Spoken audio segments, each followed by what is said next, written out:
En esta oportunidad vamos a hacer cálculos simples utilizando las funciones sprintf y scantf, cin y cout en lenguaje C++, y adicional a eso veremos lo que son los diagramas de flujo.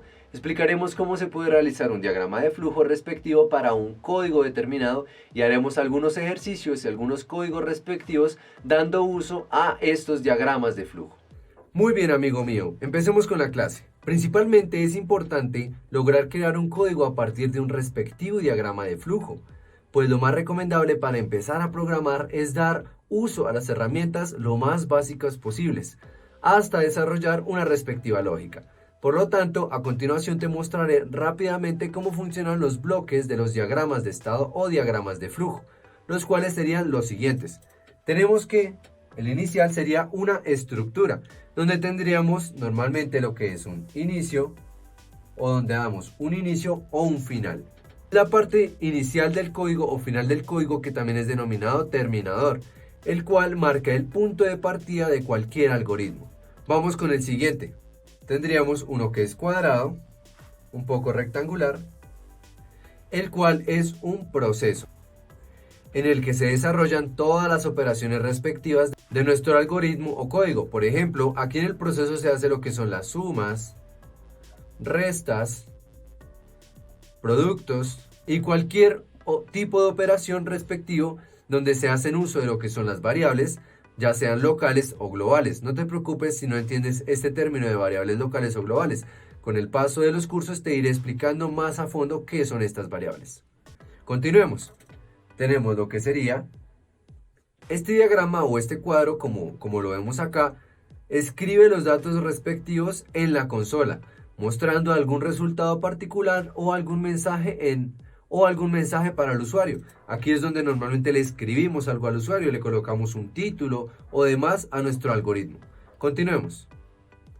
Tenemos lo que sería una decisión. Entonces, en las decisiones se usan para determinar la continuidad del algoritmo respecto a alguna condición determinada, ya sea para un ciclo determinado o varios ciclos continuos. Vemos que en algunos casos, cuando son repetitivos, aparece alguna cosita acá, como lo vemos acá. En la decisión tenemos lo que serían el if, else.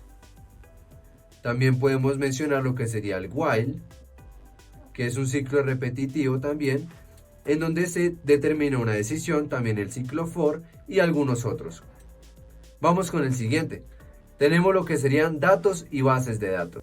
Entonces, para el caso de las bases de datos, almacenamos los datos respectivos de forma normalizada, los cuales darán soporte a todo el algoritmo.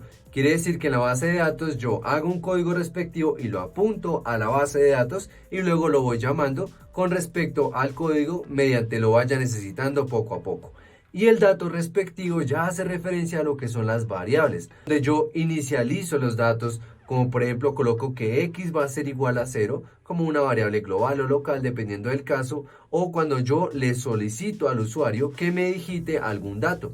Si yo necesito algún dato y lo almaceno en alguna variable, le solicito al usuario, por ejemplo en el caso de C++, utilizamos el cin, o en el caso de C, utilizamos el scanf respectivo para solicitar los datos. Y bien, ya llegamos nuevamente al final. En pocas palabras, esto sería lo que es un diagrama de flujo, y las funciones de escritura y lectura vienen o pertenecen a los datos y al... No te preocupes, amigo mío, quizás se ve un poco complejo, pero yo te recomiendo que cada vez que quieras realizar un código respectivo, siempre hagas uso de los diagramas de flujo, pues desde allí parte cómo tu mente se va a estructurar para realizar un algoritmo respectivo.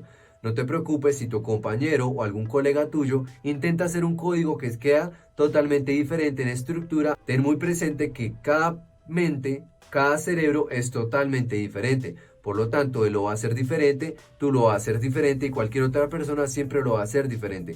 Lo importante está en que lo importante está siempre en dar respuesta a lo que se solicita.